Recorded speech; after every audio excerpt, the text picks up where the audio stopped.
Class बेटा 29 तारीख का काम है हमारा फ्राइडे का। सबसे पहले है उर्दू रीडिंग पेज 64 पर। देखिए पेज 64 में हमें पढ़ना है, देखिए और पढ़िए। ये हमारी रिवाइज रीडिंग है। ज़ारा को लाल रंग पसंद है, अली को पीला रंग पसंद है, अब्बू को नीला रंग पसंद है, अम्मी को हरा रंग पसंद है, आपको कौन सा रंग पसंद है। ये आपने रिवाइज रीडिंग है, इसको करना है। इंग्लिश रीडिंग पे आते हैं, पेज नंबर 27। ये भी आपकी रिवाइज रीडिंग है, आपने अपनी रीडिंग पे अच्छी तरह फोकस करना है। The boy is eating, the girl is reading। आपके पिक्चर्स बनी हुई है उसके हिसाब से। The man is drinking. आपने थोड़ी थोड़ी करके ना इस पेज की रीडिंग करनी है, पेज नंबर 27 की, ठीक है।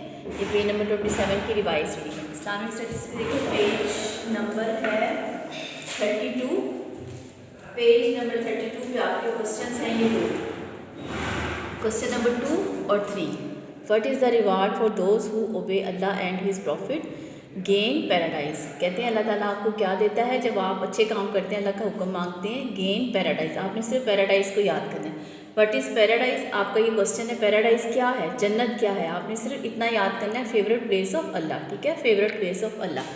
इंग्लिश कॉपी वर्क पे आपका रिवाइज काम है। वाइल्ड एनिमल्स आपने नेम लिखने हैं, रिवाइज वर्क है आपका। उर्दू कॉपी पे आपके अल्फाज जुमले, ये भी दोहराई होगी उसकी, ये भी आपने अपनी कॉपी पर लिखने हैं। मैथ्स कॉपी वर्क पे काउंटिंग इन वर्ड्स है, वर्ड्स की काउंटिंग 41 से 30 तक। ओरल सिलेबस में से कंप्यूटर के क्वेश्चन नंबर 1, 2, 3 को आपने रिवाइज करना है। और नाज़ा में सूरत फातिहा जो है वो ज़ुबानी याद करनी है, आपका